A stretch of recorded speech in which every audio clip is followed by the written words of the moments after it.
The restaurant was unusually quiet that evening, the kind of silence that hums beneath the soft clinking of cutlery and low whispers.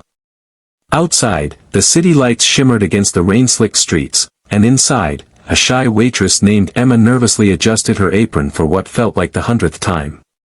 She wasn't used to attention, she preferred the background, quietly delivering smiles along with steaming plates of food.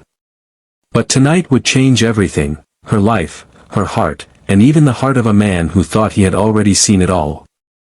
Before we dive deeper into this powerful story of compassion, love, and second chances, if you believe in kindness, humanity, and the power of understanding people beyond words, then please take a moment to like this video, comment your thoughts, share it with others, and subscribe to the channel for more inspiring stories that touch the soul.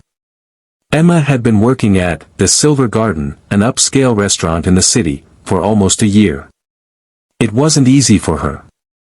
Every day was a challenge, the rush, the expectations, the unkind looks from wealthy customers who thought they were too important to say, thank you. But she stayed because she needed the job. Her younger brother, Noah, was only 10, and since their parents passed away in an accident 3 years ago, she had become both sister and mother to him. Life was survival, wake up, work double shifts, come home late, and repeat. She barely had time to breathe, let alone dream. Her co-workers liked her but often pitied her. "You're too quiet for this job," her manager once said. Customers like a cheerful smile, not silence. What no one knew was that Emma's silence came not from arrogance or shyness alone, it came from fear.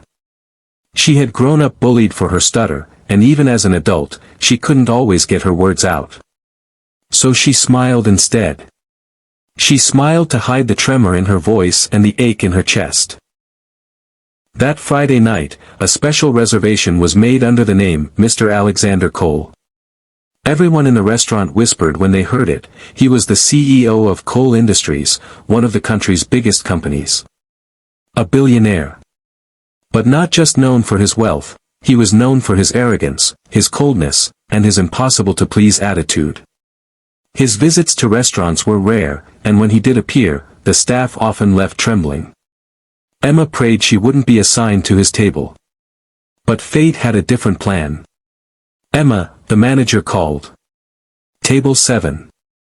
Mr. Cole and his guest. Be on your best behavior." Emma froze. Her hands began to shake. She took a deep breath, tucked a loose strand of hair behind her ear, and walked toward the elegant corner table where he sat.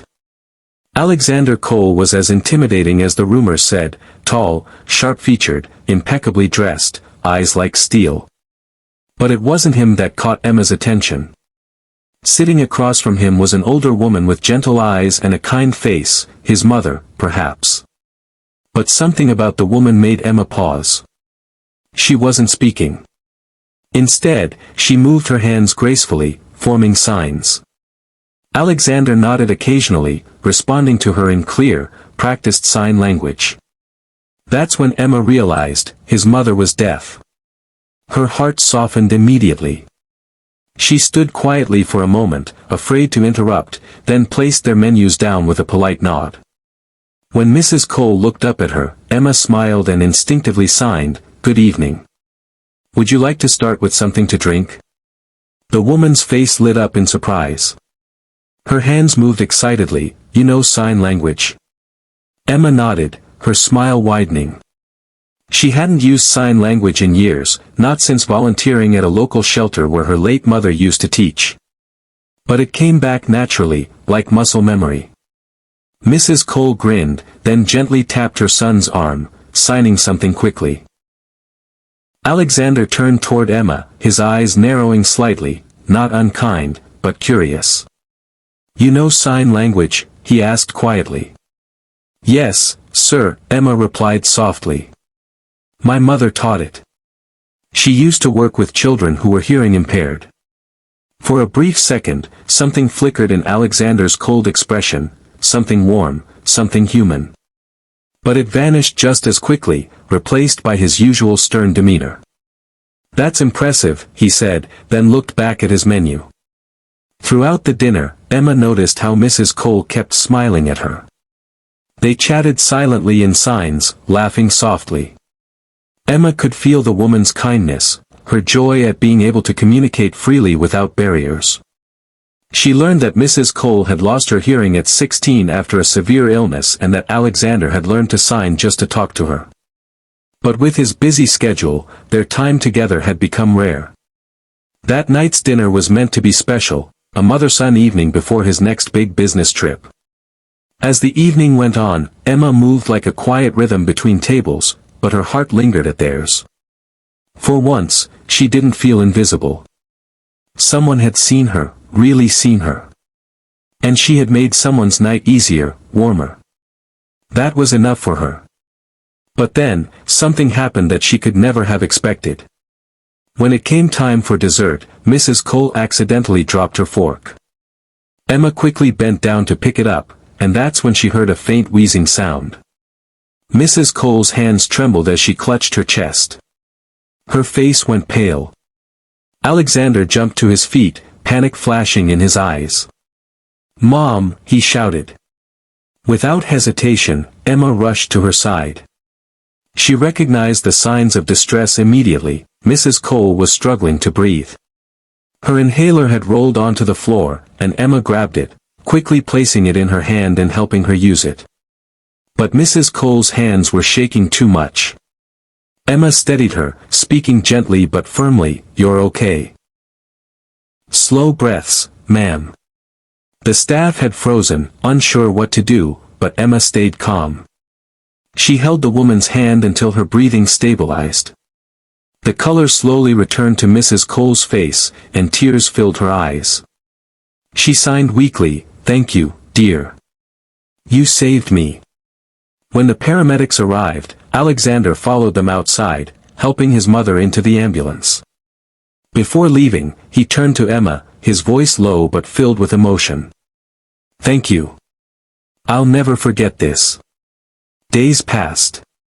The restaurant returned to its usual rhythm, but Emma couldn't stop thinking about Mrs. Cole.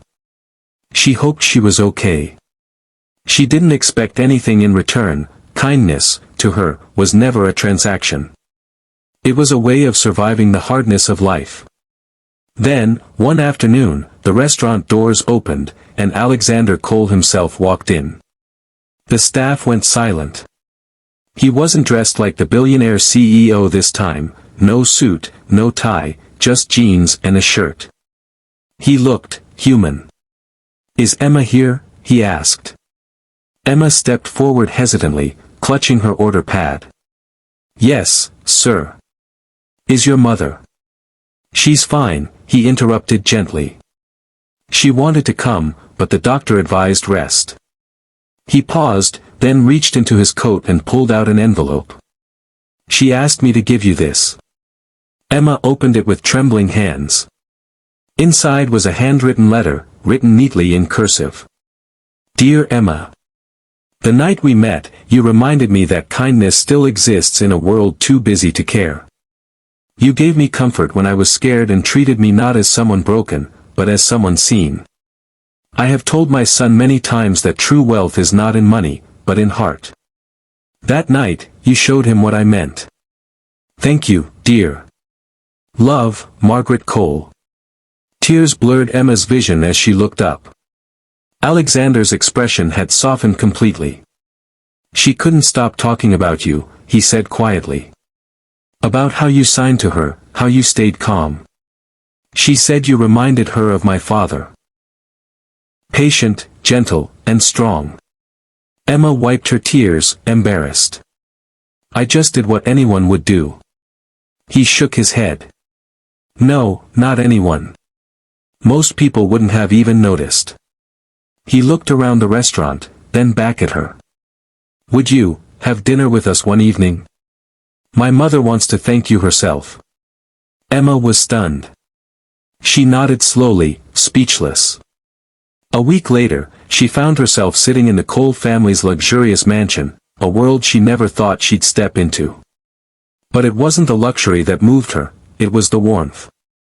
Mrs. Cole greeted her with a tight hug, her hands flying joyfully as she signed, "My hero." They laughed, ate, and shared stories. For the first time in years, Emma felt like she belonged somewhere. Over the next few weeks, Alexander began visiting the restaurant more often, sometimes alone, sometimes with his mother. Each time, he sat quietly, watching Emma work. She noticed how different he was now, less guarded, more aware of the people around him. It was as if something inside him had shifted. Then one evening, as the city lights shimmered outside and soft piano music filled the restaurant, he approached her again. "You changed something in me," he admitted quietly. "I used to think power meant control. But now I see, it's compassion that truly moves people." Emma smiled, her eyes glistening. "Sometimes, the smallest gestures speak the loudest," she said. He nodded, smiling faintly. "My mother said the same thing." That night, as she walked home under the streetlights, Emma realized something profound. Life hadn't given her much, but it had given her heart. And that heart had the power to heal others, even those who seemed untouchable. Weeks later, the Silver Garden held a charity event for hearing-impaired children. To Emma's shock, Alexander sponsored the entire event in his mother's name. But what truly melted everyone's heart was when he took the stage and signed his entire speech, fluently, emotionally. To honor not just his mother, but also the waitress who reminded him of what kindness really meant. He ended his speech by signing, "To Emma, thank you for reminding us that silence can speak louder than words." The crowd erupted in applause. Emma stood frozen, tears streaming down her face. For once, she didn't hide. She smiled fully, proudly, knowing that even in her quietest moments, she had changed something, in him, in herself, and perhaps in everyone watching. If this story touched your heart, please like, share, and subscribe, because somewhere out there, a small act of kindness could be changing a life right now. Speech balloon before you go, comment below, do you believe one act of compassion can change someone's world? As the screen fades, imagine Emma walking home again, her heart lighter, her eyes brighter. She had no fortune, no fame, but she had something far greater, the power to make hearts listen without a single sound. And in a world that often speaks too loudly, that was the greatest gift of all.